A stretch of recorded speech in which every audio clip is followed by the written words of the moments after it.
Sebelum duduk kasih salam kiri kanan, katakan Tuhan Yesus memberkati kita semua. Haleluya. Mari silakan duduk saudara yang dikasih Tuhan.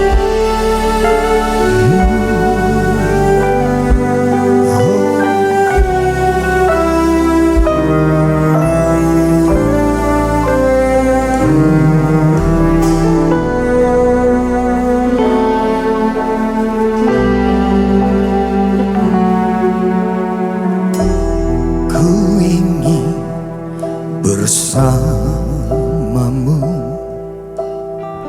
berjalan dalam terangmu, mengenalmu sepanjang waktu selama hidupku.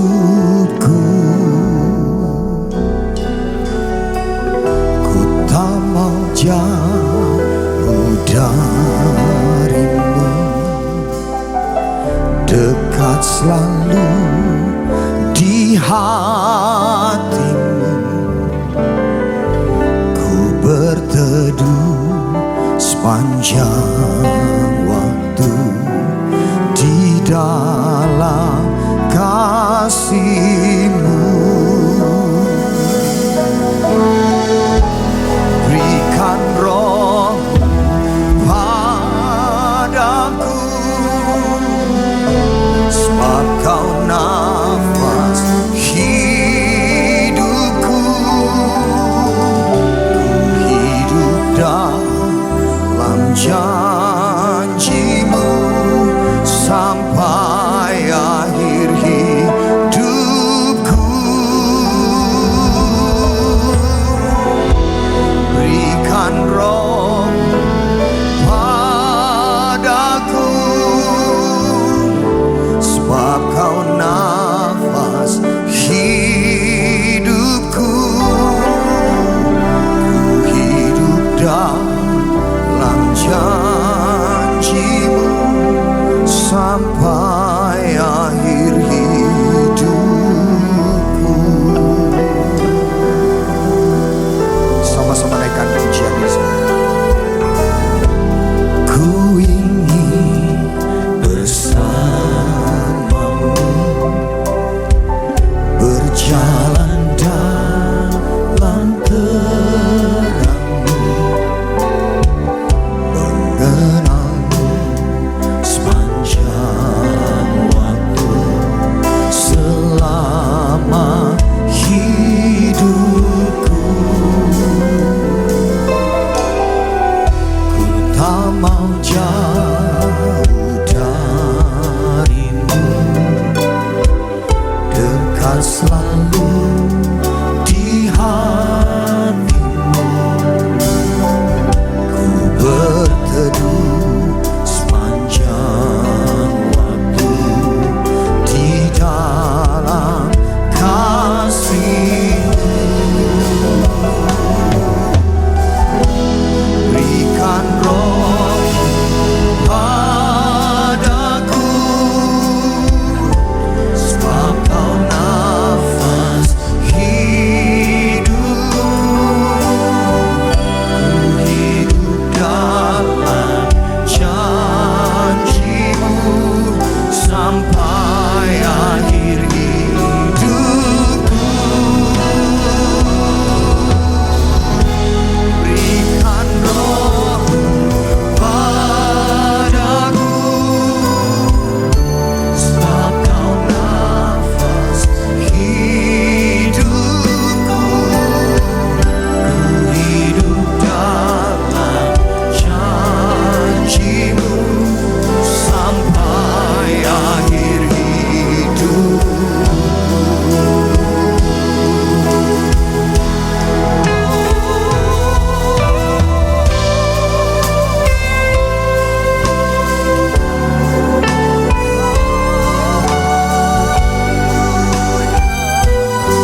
Mari angkat tanganmu. Berikan rohmu padaku, sebab kau nafas hidupku. Ku hidup dalam janjimu sampai akhir hidupku.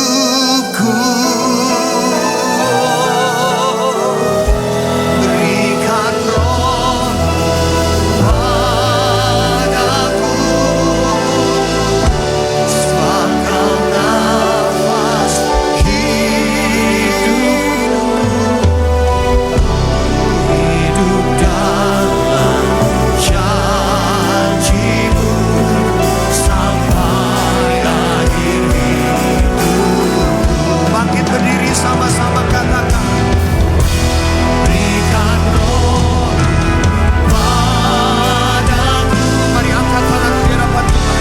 Sebab kau nafas hidupku.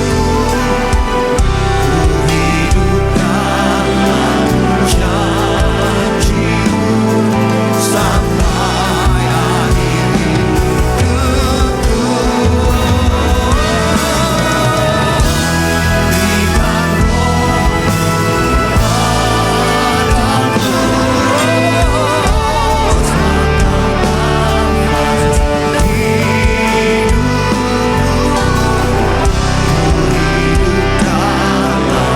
janjimu sampai akhir hidupku.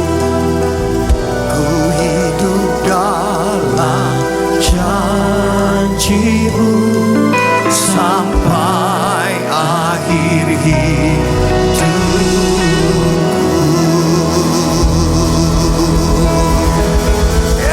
Haleluya.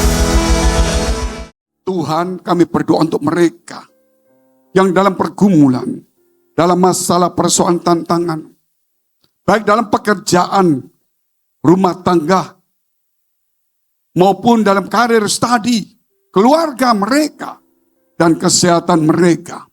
Tuhan, ulurkan tangan-Mu, berikan kemurahan-Mu, supaya mereka, kami semua di tempat ini, dan mereka yang mengalami, supaya mereka dipulihkan, disembuhkan, dikuatkan, dihiburkan, dan diberi kekuatan dan pengharapan, sampai kami menjadi pemenang. Terima kasih Bapa, kami siap untuk mendengarkan firman-Mu, karena firman-Mu menjadikan apa yang tidak ada menjadi ada, dan firman-Mu memberikan masa depan, kekuatan, pengharapan, sukacita dalam kehidupan kami. Di dalam nama Tuhan Yesus, kami sudah mengucap syukur dan berdoa. Haleluya. Amin. Silakan duduk. Shalom. Merry Christmas. Selamat Natal. Saudara dikasihi Tuhan, pada Natal seperti ini, kita bukan hanya merayakan hanya apa yang pernah terjadi 2000 tahun yang lampau. Masalah yang sekarang adalah 2000 tahun setelah itu.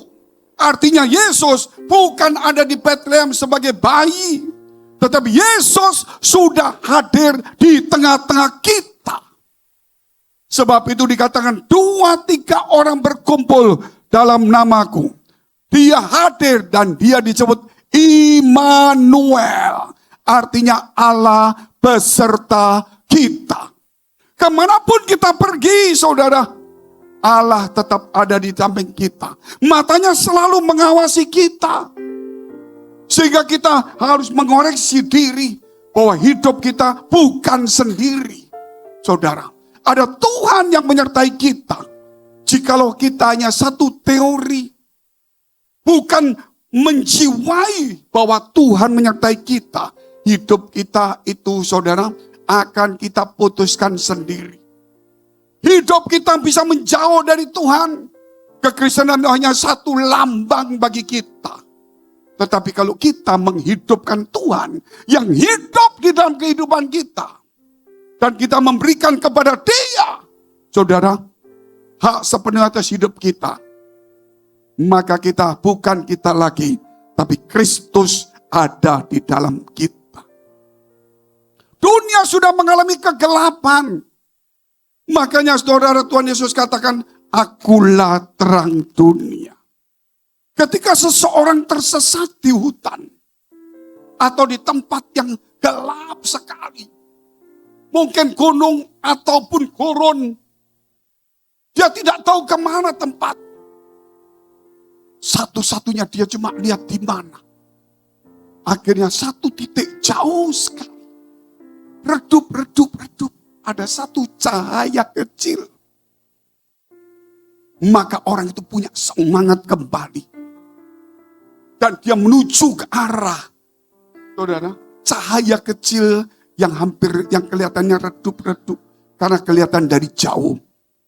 Karena dia berpikir, kalau ada cahaya, ada terang, pasti ada manusianya. Saudara, demikian juga hari ini. Biarlah terangmu itu dilihat orang. Saudara, semua orang dalam kesesatan, dalam cara berpikir, berperilaku. Mereka sudah mulai menghalalkan semua cara, walaupun mereka orang yang beriman. Mereka perlu terang itu kembali, supaya mereka tidak tersesat, saudara. Sebab itu orang yang percaya, saudara, hari-hari seperti ini, jangan saudara cuma mengejar berkat, tapi harus menjadi berkat. Mudah bicara, tapi sulit melakukannya. Saya susah, Pak. Susah kenapa? Punya rumah? Punya. Angsuran? Rumah enggak ada. Kerjaan? Gajinya enggak banyak. Saudara membandingkan dengan orang yang lebih kaya. Makanya ketika ada orang bersaksi atau temanmu berkata, aku punya 3-4 rumah, pekerjaanku rame, gajiku naik. Kita sudah merasa miskin. Padahal kita masih punya. Karena kita melihat yang lebih. Saudara, sehingga kita merasa miskin di tengah-tengah kekayaan kita. Ketika kita melihat orang yang saudara, yang kelebihan, saudara, kita merasa kurang, saudara. Kenapa? Karena kita mengukur dengan orang yang lebih. Sehingga kita merasa kurang di tengah-tengah kecukupan kita. Sehingga kita tidak mampu untuk berbuat baik. Sehingga doa kita selalu minta berkat. Tidak pernah menjadi berkat. Coba kita balik. Kalau kita melihat orang di sekitar kita yang lebih di bawah dari kita. Yang lebih miskin dari kita. Yang lebih susah dari kita. Saudara akan melihat, aku ini lebih baik dari mereka. Sehingga kita bisa menjadi berkat bagi mereka. Oleh karena itu orang Kristen hari ini saudara sudah diperbudak. Karena dia selalu mengukur saudara. Sehingga dia merasa susah di tengah-tengah kelebihannya. Sehingga mereka tidak mampu berbuat baik dan menjadi berkat. Karena dia mengejar berkat, saudara. Hidup kita tidak akan pernah selesai. Saudara punya 3 rumah, lihat orang punya pabrik, punya hotel, engkau akan merasa miskin lagi. Sehingga engkau datang di gereja berdoa, Tuhan tambahi berkat. Ketika engkau punya hotel sekalipun, engkau lihat orang punya pesawat terbang, punya mall, engkau merasa, Tuhan aku kurang. Sehingga hidup kita di gereja cuma murung terus saudara. Cuma mikir kapan aku diberkati. Sehingga saudara dibelenggu hatimu. Mulutmu memuji Tuhan. Mulutmu berdoa. Tanganmu bertepuk tangan. Kakimu berlari-lari ke gereja. Engkau angkat kursi dan sebagainya. Mungkin bersaksi atau berkhotbah seperti saya. Iblis katakan silakan. Layani dengan baik. Kerja aja yang keras kepada Tuhan. Tapi satu, hatimu yang aku belenggu, saudara, cukup. Jadi di hati kita mulai dibelenggu.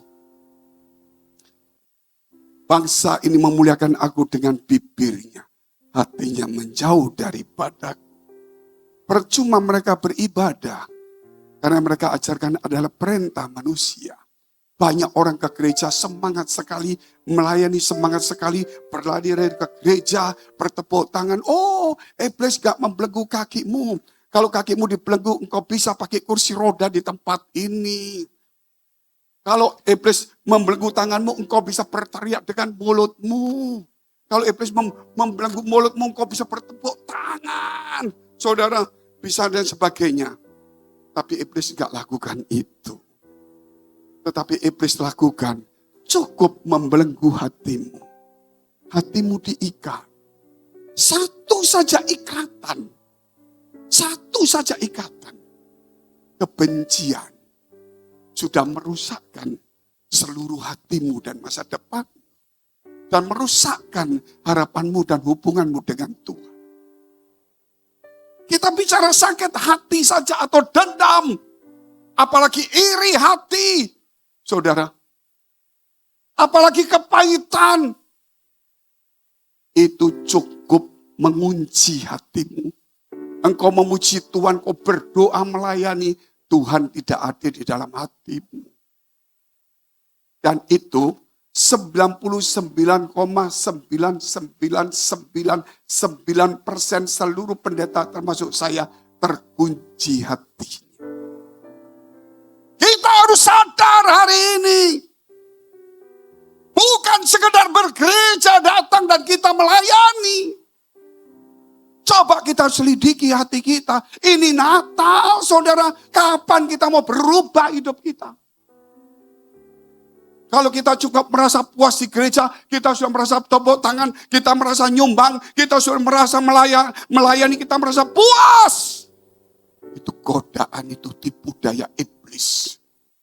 Tuhan tidak akan puas dengan itu. Tuhan ingin hatimu dibersihkan semuanya. Ikatan itu harus dibuang dalam hati kita, saudara. Oleh karena itu banyak orang Kristen, saudara, jujur bicara, suami istri, anak sama orang tua sama orang tua, pendeta sama pendeta, semuanya hatinya dibelenggu sakit hati, iri hati, benci, dendam, saudara. Dan itu begitu banyak. Belum lagi ambisi, belum lagi emosi, saudara. Belum lagi yang lain-lainnya, hawa nafsu, keserakahan, kesombongan, arogansi, egois. Saudara, hanya mementingkan diri sendiri. Itu bukan kasih. Saudara, makanya banyak terakhir saudara lihat. Orang Kristen banyak merasa, hampir semua orang merasa kecewa satu dengan yang lainnya. Istri kecewa kepada suami, suami kecewa kepada istri, anak orang tua anak, pendeta, jemaat pendeta, dan semuanya pasti ada kecewa. Mungkin di tempat ini tidak ada yang kecewa, hanya orang Singapura saja yang kecewa, saudara.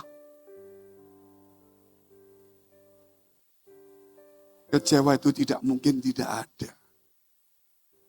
Itu sudah merusakkan hatimu. Itu sudah mengkamiri saudara hatimu. Cukup lagi sedikit. Saudara mengkamiri satu adonan. Saudara cukup satu saja. Makanya kekristenan kita harus bukan cuma bergereja saja. Itu memang oke. Tapi hati kita harus dilepaskan. Supaya firman itu masuk dalam hati kita. Supaya hati kita bukan tanah yang berbatu di pinggir jalan atau semak duri. Sehingga firman itu tidak bisa masuk, akhirnya masuk pun tumbuh, mati. Karena kekhawatiran, kesenangan dunia, ketakutan, kecemasan, itu membelenggu hatimu. Akhirnya muncul kekecewaan. Coba lihat muka kiri kanan, apakah muka kecewa atau muka sukacita? Belum tanggal 25 masih belum bulat mukanya. Tanggal 25 baru tang teng. Saudara, hanya tanggal 25, setelah itu susah lagi. Kecewa. Saya berjumpa dengan banyak orang termasuk pendeta, terlalu banyak saya. Saya juga tulis buku, saya seminar hamba Tuhan, semuanya. Saudara, ketemu mereka, Pak saya kecewa. Oh ya, iya. Kamu kecewa juga sama siapa ini? Kamu, ya saya kecewa juga sama anak. Kamu kecewa sama jemaat ini, semua rata-rata ada kecewa. Terus saya mesti ngomong sama dia begini. Oh, saya mau tanya juga semua. Termasuk di sini. Pernah enggak kita kecewa sama Tuhan? Mungkin di Manado tidak ada, hanya ada di Surabaya. Setiap orang pasti ada pernah kecewa sama Tuhan. Betul enggak? Sama Tuhan saja bisa kecewa. Apalagi sama manusia. Kalau kita kecewa sama Tuhan, yang salah Tuhan atau yang salah kita? Loh, saudara bisa tahu kenapa kecewa. Saudara masih punya akal budi. Tapi perasaanmu diikat oleh iblis. Sehingga kau tidak lagi berpikir secara firman Allah. Hatimu gelap, tidak diterangi oleh firman Allah. Saya ngomong sama teman-teman pendeta. Pernah kecewa sama Tuhan? Pernah. Kalau kecewa sama Tuhan, yang salah kamu atau Tuhan? Saya. Berarti kecewa itu adalah satu kesalahan. Bukan hanya kepada Tuhan, juga kepada manusia. Ukurannya sama Tuhan aja yang benar, kita yang kecewa. Berarti kita salah dong. Berarti kecewa itu ada kesalahan. Saudara. Jadi gak perlu kecewa lagi. Kecewa itu berarti kita berharap kepada orang lain. Kita ingin orang lain berbuat sesuatu, kita menuntut orang lain. Itu namanya ego.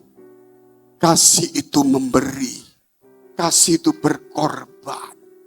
Kalau orang punya kasih berkorban memberi, dia tidak mungkin kecewa. Adakah anak ibu-ibu saudara setelah dia hamil, terus punya anak, dia kecewa. Gara-gara punya anak aku jadi gendut. Enggak, saudara. Dia enggak kecewa. Dia proses yang mau kurusin sendiri, terserah. Saudara. Enggak ada rasa kecewa karena kasih itu. Jadi, tolong hari ini sebelum kita masuk ke tempat-tempat lain, hati kita harus dibersihkan dulu. Sudah jangan lagi dibelenggu hatimu. Amin. Yang punya hal seperti tadi, kecewa, sakit hati, iri hati, benci, dendam, ambisi, takut, khawatir, cemas, emosi dan sebagainya. Tidak ada yang lain. Apalagi hawa nafsu harus dibuang. Mau tunggu kapan? Tidak ada waktu lagi. Sewaktu-waktu kalau Tuhan panggil. Tadi saya satu mobil sama teman pendeta juga. Saya bilang, ada orang ditembak langsung, dor mati. Kasihan. Loh kok kasihan Pak? Dia enggak salah belum? Iya, mungkin dia enggak salah ditembaknya. Tapi mungkin ada waktu sebelum ditembak dia punya masalah yang belum terselesaikan. Mungkin enggak ke gereja, mungkin kecewa, mungkin apa kita enggak tahu. Jadi enggak ada kesempatan untuk bertobat. Dan kita tidak tahu kapan. Lebih baik waktu hari ini. Jangan tunggu waktu terlambat. Ya kalau kita punya kesempatan. Oh nanti kalau saya sakit, begitu sakitnya parah, tambah kecewa. Betul nggak saudara? Sudah didoain nggak sembuh, aku sudah baik kok tambah sakit, tambah kecewa. Mulai hari ini buang itu racun dalam hati kita. Kekristenan kita tidak akan tumbuh, kita yang punya karunia, bisa khotbah seperti saya, punya mengusir setan, menyembuhkan, melakukan mujizat, bernubuat, bahkan punya iman sempurna memindahkan gunung. Bahkan dia bisa berbahasa seluruh bahasa manusia, bahasa malaikat. Dia punya pengetahuan semuanya. Punya semua karunia. Itu yang dibanggakan oleh pendeta dan jemaat hari ini. Di media dan semua itu membuat orang kagum. Tetapi satu karakter Kristus saja. Kalau tidak ada kasih, tidak ada guna. Gampang ngomongnya. Kita selalu mengejar ke situ. Ini satu pengajaran untuk Natal saudara. Supaya kita harus belajar sungguh-sungguh dalam hidup ini. Jangan sampai saudara, kita terjebak dalam kehidupan kita yang salah. Makanya dalam hal banyak hal saudara, kita ini salah dalam hidup kita. Banyak orang saudara mengejar karir, mengejar duniawi, mengejar pangkat, bukan salah. Harusnya mengejar sumbernya Tuhan. Amin. Itu yang jelas. Kalau saudara mau pergi ke satu bank, mau kerja. Saudara kerja, kejar banknya. Kejar gajinya. Tidak kejar manajernya, ownernya. Gak akan kerja. Tidak akan kerja. Oleh sebab itu suatu saat. Tahun 99. Itu yang merubah hidup saya. Begitu banyak. Sejak 96 sampai 90. Terus itu perubahan hidup yang luar biasa. Karena bukan saja saya sebagai pelayan Tuhan. Karena saya berjumpa Tuhan berulang-ulang kali. Bahkan di kota Manado saya berjumpa Tuhan. Saya tulis buku. Tuhan itu hidup bukan satu dongeng. Saudara. Tapi banyak orang berkata, saya percaya tapi kok gak percaya. Tugas saya bukan membuat saudara percaya atau tidak. Tugas saya adalah bersaksi dengan benar. Amin. Itu saja. Karena sekarang banyak orang berbohong. Bahkan di mimbar pun berdusta. Itu urusan dia. Yang penting saya harus bersaksi dengan benar. Iya. Bahwa Tuhan itu hidup. Amin. Jangan saudara nanti. Gak perlu saya cari Tuhan penting di gereja dulu. Nanti di surga ketemu. Waktu kamu ketemu kamu gak mungkin butuh apa-apa. Gak mungkin butuh petunjuk Tuhan. Kurang lebih kalau bangun rumah, kalau kurang lebih mau kredit bank, kalau kurang ngadepi masalah, kalau sakit, kalau ngadepin anak istri, gak ada. Di surga gak ada masalah, gak ada air mata. Sehingga engkau tidak membutuhkan petunjuk, saudara. Semuanya jelas. Justru di bumi inilah masalah. Engkau membutuhkan pimpinan Tuhan. Engkau membutuhkan suara Tuhanmu. Amin. Engkau membutuhkan kehadiran Allah dalam hidupmu. Karena begitu banyak hal yang engkau tidak bisa selesaikan. Saudara, tidak bisa. Suatu saat, nanti saya cerita itu nanti. Saya saksi dulu. Saya melayani seorang pengusaha emas. Di Surabaya, jemaat lama. Kecelakaan waktu bawa emas begitu banyak. Sebagian emasnya hilang, sopirnya nggak apa-apa. Istrinya mati, istri sopirnya, dia sendiri mukanya hancur. Karena dia nabrak trailer yang pakai besi, saudara. Hancur semua matanya, semua. Ini rahang tidak berupa muka, saudara. Semua dikasih semua, hanya satu malam besok diterbangkan ke Singapura. Karena tidak bisa ngatasin. Rahang gigi lepas semua lepas. Serpian semua. Malam itu, saudara, dia udah di Singapura. Saya malam sampai tapi tidak bisa ke rumah sakit. Malam saya berdoa, besok saya ketemu. Karena besok mau dioperasi. Karena sudah kondisinya darurat.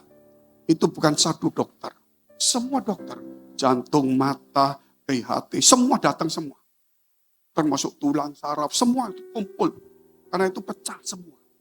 Dan di serpian dipasang-pasang mata, dipasang jahitan. Semua rahang gigi, dokter gigi masuk semua.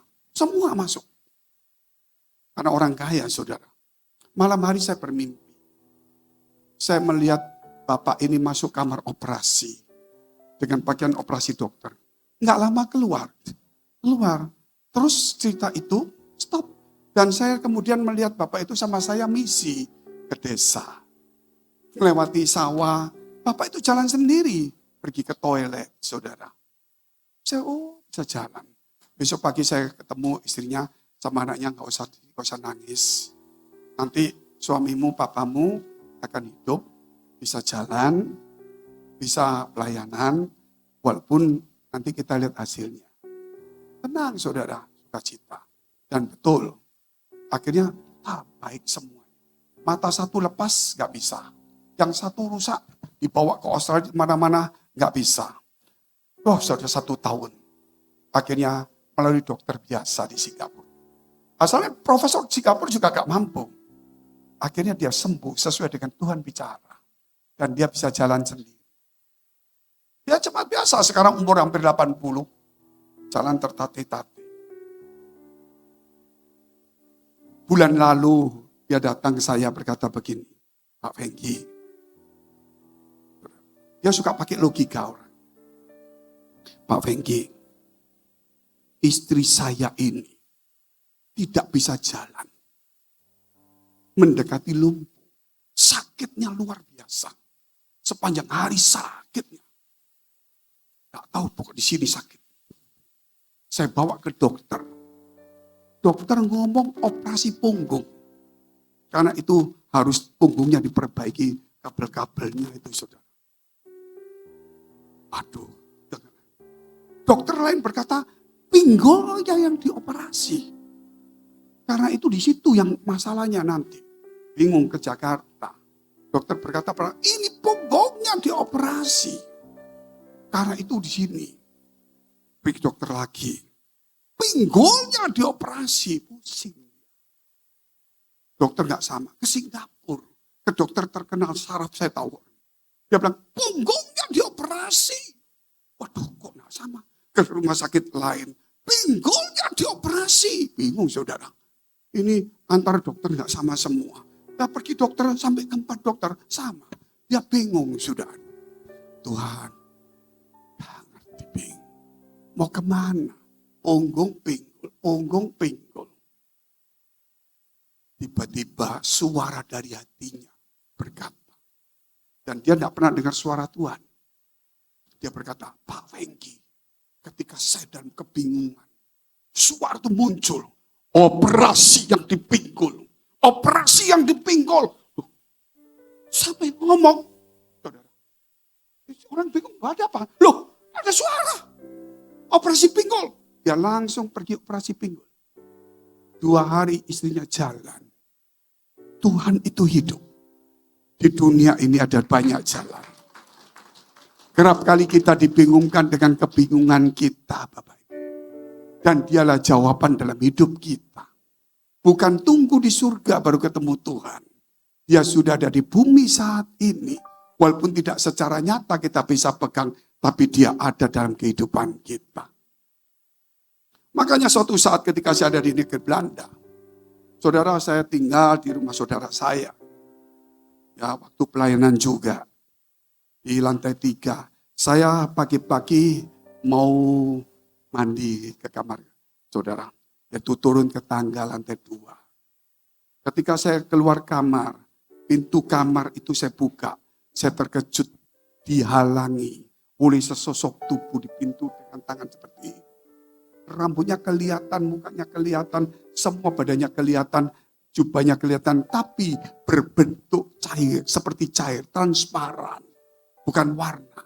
Jadi bisa tembus pandang, ke belakang bisa tembus tapi kelihatan wajahnya. Walaupun tidak 100% kelihatan rambutnya. Saudara, wah itu kalau lukisan terlalu mahal. Saudara, itu nggak gampang. Saya tahu itu Tuhan, saudara. Ketika saya lihat gitu langsung. Dan dia berkata, mau kemana kamu? Mau mandi, Tuhan. Masuk, berdoa. Saya masuk, saudara berdoa. Saya berpikir, berdoa apa tadi sudah berdoa? Dengarkan suaraku. Saya berpikir, kalau berdoa itu saya yang ngomong. Tuhan yang dengar. Pokoknya Tuhan gak boleh banyak bicara lah. Nyanyi saya nyanyi, ngomong. Doa saya ngomong. Nubuatan saya bicara. Bahasa roh saya bicara. Penyembahan saya bicara. Kapan Tuhan bicara? Gak ada waktu bagi kita mungkin. Itu pengertian saya. Kata Tuhan, mendengar suaraku. Tuhan adalah juga berdoa. Saat teduh, saya duduk diam. Dari situ suara berkata, kembalikan takhtaku. Kembalikan takhtaku. Hamba-hambaku mencuri takhtaku. Kembalikan takhtaku. Kembalikan takhtaku. Umatku mencuri takhtaku. Saya tanya, takhta yang mana Tuhan?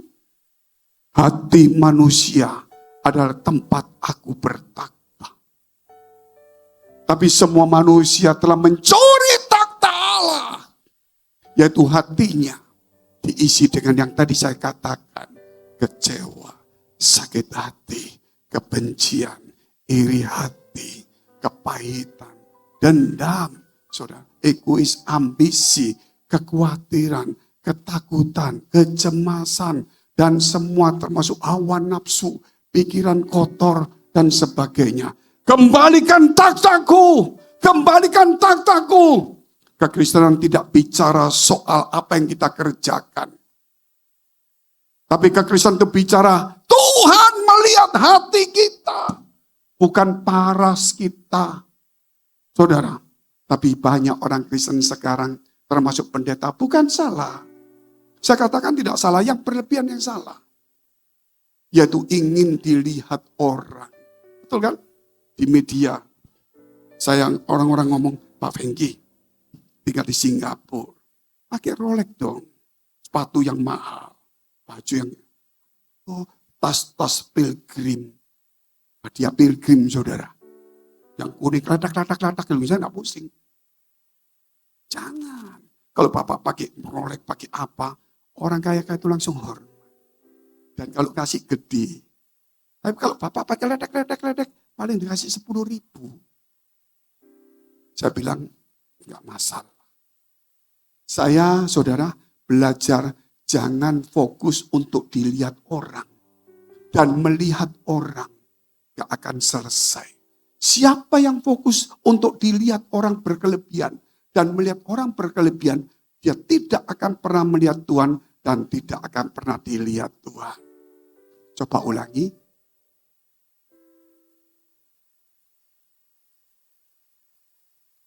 Saya mesti pakai ini juga mungkin.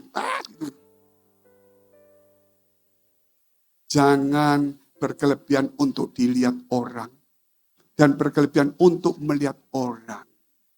Karena itu saudara, engkau akan tidak bisa melihat Tuhan dan Tuhan tidak melihat dirimu.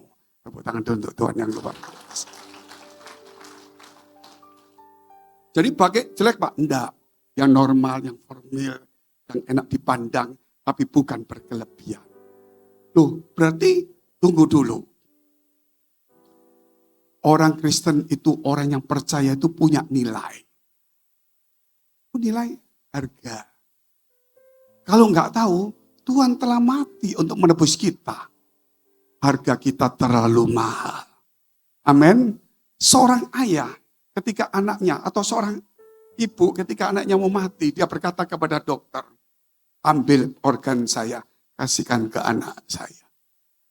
Berarti anaknya itu bernilai. Walaupun mungkin masih kecil.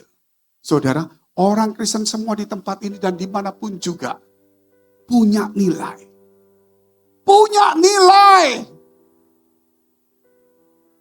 Jangan sampai saudara ingin menilai dirimu dengan pakaian yang mahal. Sampai kita hutang, kita paksakan diri supaya orang percaya. Kecuali kalau saudara mau hutang bank. Kecuali mau hutang bank. Kalau saudara hutang bank mesti menunjukkan kalau punya ngomong banyak-banyak padahal nggak punya. Banknya senang. Kenapa? Oh saya punya deposito 10M. Rumah, oh punya 5. Sudah. Punya pabrik, punya. Oh ekonomi bagus. Terus ke sini ngapain? Mau kredit. Untuk apa? Nambah. Banknya mikir. Kalau kamu punya duit ngapain hutang? Betul nggak saudara? Belajar punya nilai. Ini saudara kalau saya terangkan, orang kalau punya nilai, itu karaktermu itulah yang mempunyai nilai di hadapan Allah. Amin. Jadi karaktermu itu harus karakter Kristus. Orang yang berpendidikan. Dengan orang yang tidak berpendidikan, walaupun orang itu punya duit, tapi sembarangan, sandal jepit ngomongnya sembarang, bicaranya ludahnya keluar semua, betul nggak saudara? Dengan orang punya karakter, orang akan respect dengan karakter. Tuhan itu saudara, kita punya nilai. Mungkin saudara berkata, apa? Ini mungkin agak sulit bagi saya. Nggak apa-apa, kita bebas. Tapi saya kasih contoh-contoh. Karena ini pengajaran kehidupan saudara. Ini bukan satu teori yang harus kita alami benar-benar.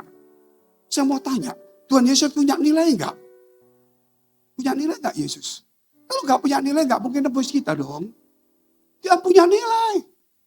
Tapi kenapa dia mau lahir di gua? Harusnya dia berkata, Bapak, aku punya surga. Aku gak mau lahir di gua. Orang gak percaya sama aku nanti. Lahirkan aku di luar. Yang lebih hebat dari semua istana yang ada di dunia. Tidak. Lahirkan aku di gua. Aku tetap Yesus yang punya nilai. Amin. Karena dia punya nilai, gak pusing. Jadi kekristenan terus punya nilai. Kalau gak punya nilai, saudara akan menjual dirimu. Engkau akan tidak punya percaya, gak ada kuasa Allah dalam hidupmu. Engkau akan jadi bingung menghadapi banyak orang. Engkau akan niru-niru orang. Engkau akan dilihat orang. Engkau akan melihat orang. Tetapi engkau tidak akan pernah melihat Tuhan dan dilihat Tuhan. Oke lah, kita sekarang ngomong firman Tuhan ayatnya. Kita lihat firman Tuhan dulu. Matius 1 ayat 18 sampai dengan 25. Kelahiran Yesus Kristus adalah seperti berikut. Pada waktu Maria ibunya bertunangan dengan Yusuf, ternyata ia mengandung dari Roh Kudus sebelum mereka hidup sebagai suami istri. Karena Yusuf suaminya seorang yang tulus hati dan tidak mau mencemarkan nama istrinya di muka umum, ia bermaksud menceraikannya dengan diam-diam. Tetapi ketika ia mempertimbangkan maksud itu, tadi di garis miringi diingatkan adalah orang tulus yang mau menceraikan istrinya. Betul kan? Tetapi ketika ia mempertimbangkan maksud itu, maka Tuhan nampak kepadanya dalam mimpi dan berkata, Yusuf anak Daud, janganlah engkau takut mengambil Maria sebagai istrimu, sebab anak yang di dalam kandungannya adalah dari Roh Kudus. Ia akan melahirkan anak laki-laki, dan engkau akan menamakan dia Yesus. Karena dialah yang akan menyelamatkan umatnya dari dosa mereka. Hal itu terjadi supaya genaplah yang difirmankan Tuhan oleh Nabi. Sesungguhnya anak darah itu akan mengandung dan melahirkan seorang anak laki-laki, dan mereka akan menamakan dia Immanuel, Allah beserta kita. Di awal khotbah kita sudah bicara. Yang berarti Allah menyertai kita, ada di hati kita. Jangan sampai kaki kita di gereja, hatinya bukan. Padahal dia menyertai kita. Gak bisa dosa dengan kudus gabung, tidak bisa. Satu hal saja yang salah akan merusakkan kesucian hati kita. Jadi yang tadi saya katakan kecewa, sakit hati, iri, dendam, itu harus dibuang Bapak Ibu. Coba saudara ngomongnya sama kiri kanan. Dibuang dong. Itu saudara. Jangan lama-lama. Ya, jangan ikutin saya lagi. Nah, saudara ngikutin nanti jadi khotbah. Terus sesudah bangun dari tidurnya, Yusuf berbuat seperti yang diperintahkan malaikat Tuhan itu kepadanya. Ia mengambil Maria sebagai istrinya. Kita perhatikan ayat ini. Orang yang tulus hatinya mau menceraikan istrinya. Sudah sekian bulan dia melihat istrinya mengandung bukan dari dia. Dia sudah berpikir lama. Sampai dibawa di Bethlehem, tetap masih dicarikan penginapan yang baik. Padahal dia tahu ini bukan. Dia sudah simpan berbulan-bulan. Akhirnya dia terpaksa dapatkan tempat di gua. Begitu mulai dia akan berpikir, sudah ceraikan diam-diam. Tuhan datang kepada dia. Jangan kau ceraikan istrimu. Dia dapat mimpi itu. Begitu dia bangun dari mimpinya. Dia tidak mempertimbangkan lagi dari Tuhan, enggak. Langsung dia taat. Katakan amin dulu. Ketaatan itu karakter, tulus itu itu karakter. Orang Kristen sekarang mau ngomong taat sama tulus itu jauh. Saudara, itu karakter harus terbentuk. Abimelek ketika dia mengambil Sarah untuk menjadi istrinya, Abraham takut. Malam hari Tuhan berkata, Abimelek, kembalikan itu istrinya orang. Kalau kau teruskan kamu akan mati. Tuhan, aku nggak salah. Aku tanya dua-dua ngomong saudara. Betul, itu memang saudaranya. Justru kamu tulus hati. Aku mencegah engkau jangan berbuat dosa. Orang yang tulus hatinya itu dicegah dari berbuat dosa. Dan orang itu pasti taat. Amin. Dan orang yang tulus hatinya dipimpin oleh Tuhan untuk di jalan yang baik. Orang tulus ketika mau berbuat dosa diingatkan Tuhan. Ketika dia bingung diluruskan jalannya oleh Tuhan. Amin. Itu orang yang tulus hatinya. Makanya saudara kita harus tahu belajar firman ini. Apa yang dilakukan? Bagaimana saudara kita harus tulus iman saudara? Firman Tuhan mengatakan, hendaklah aku mengutus kamu seperti domba di tengah-tengah serigala. Hendaklah kamu cerdik seperti ular dan tulus seperti merpati. Jadi orang Kristen mesti punya dua. Tulus dan cerdik. Betul ya? Nah, saya mau tanya dulu. Cerdik dulu atau tulus dulu? Nah, kalau tulus rugi terus. Betul nggak?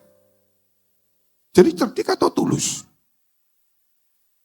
Kalau cerdik, nggak tulus-tulus. Kekristenan itu dasarnya harus tulus dulu. Loh, kok nggak cerdik, Pak? Karena tulus dibohongin lama-lama cerdik. Ya, tepuk tangan. Betul loh, saya ngomong benar ini. Saudara, salah-salah terus salah-salah dagang dibohongin orang jadi pinter kan? Dari pengalaman. Coba anakmu kecil itu tulus. Mama, gimana? Tunggu ya. Papanya pura-pura, wah, bingung dari mana papa. Gitu. Anak itu tulus, tapi lama-lama pinter. Gitu. Kenapa? Karena sudah dibohongin. Jadi tetaplah tulus. Saya kemarin ketemu pendeta satu. Pak, aku susah Pak. Di Manado. Saudara, kumpul orang pendeta sini. Saya ini dikhianati banyak orang. Saya pendeta Pak, banyak pendeta juga.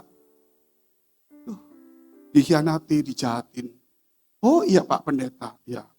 Berarti Bapak orang baik. Loh, kok bisa? Hanya orang baik yang disakiti. Bapak Ibu disakiti atau menyakiti? Enggak berarti orang baik. Tapi kalau balas tidak baik. Nah, saya bilang berarti Bapak orang baik. Kok bisa? Hanya orang baik yang disakiti. Orang yang tidak baik selalu menyakiti. Jadi kalau kamu disakiti, ucap syukur. Berarti kamu baik. Loh kok diam semua?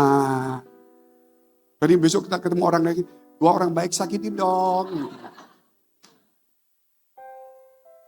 Hah, saudara ini sedikit belajar. Jadi kita harus, kekristenan kita harus membangun iman kita. Natal-Natal ini. Supaya kita bisa berjumpa dengan Tuhan. Iman yang murni itu, saudara. Iman yang murni itu, saudara. Iman yang kokoh itu yang hebat. Itu yang bisa menuntun jalan kita. Tapi kalau iman tidak sehat, tidak murni, itu berbahaya. Bagaimana caranya? Oh, saya ada contoh. Keluarga saya itu atlet semua. Pertandingan itu 1 tahun sekali. Kalau PON berapa tahun sekali. Kalau Ganevo, zaman dulu Ganevo, Asia, itu lebih lama lagi. Tapi setiap pagi sama sore, dia latihan terus. Padahal baru tahun depan, ada pertandingan. Kenapa dia latihan? Seperti petinju, semua latihannya itu setiap hari pagi, saudara. Terus. Bukan waktu pertandingan dia latihan. Waktu pertandingan dia betul. Sebelum pertandingan dia latihan bertahun-tahun. Orang Kristen pertandingan kita itu pertandingan iman melawan banyak masalah. Bukan waktu ada masalah kamu baru latihan imanmu. Justru mulai hari ini latihlah imanmu. Amin.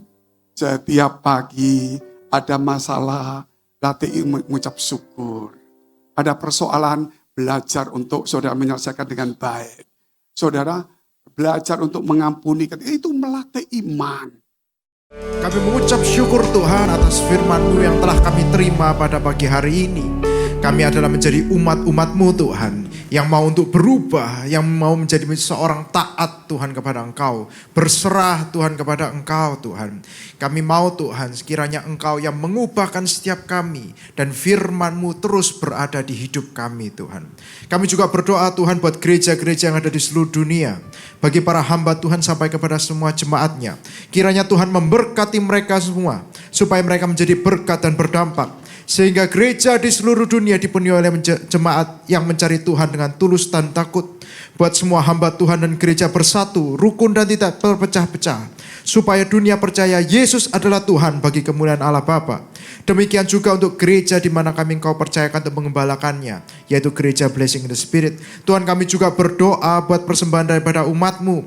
Kiranya Tuhan menerima dan membalas berlipat-lipat. Biar persembahan ini berkenan kepada Tuhan sebagaimana persembahan Habel. Tuhan, beri kemurahan-Mu, balaslah kebaikan dan kerelaan hati jemaat. Jaga dan lindungi mereka, serta pelihara mereka, beserta keluarga, pekerjaan dan kesehatannya. Mari jemaat Tuhan kita dekapkan tangan kita di dada. Karena firman Tuhan berkata, jagalah hatimu dengan segala kewaspadaan, karena dari sanalah terpancar kehidupan. Jemaat yang dikasihi Tuhan, jadilah berkat dan terimalah berkat rahmat anugerah dari Allah Bapa di surga, di dalam Putra Tunggalnya Yesus Kristus, yang telah mati bagi dosa kita dan bangkit pada hari ketiga, sehingga kita menyembah Tuhan Allah yang hidup, dan iman kita bukan kepada Tuhan yang mati, dan Dia naik ke surga untuk menyediakan rumah bagi kita, sehingga kita punya pengharapan yang pasti, dan Dia akan datang kembali untuk kedua kalinya, menjemput gereja dan umatnya yang berjaga-jaga, kudus, dewasa dan bijaksana, serta menghakimi dunia. Dan di dalam persekutuan dengan Roh-Nya yang kudus, yang membuat hati kita berkobar-kobar dan roh kita menyala-nyala di dalam kasih semula.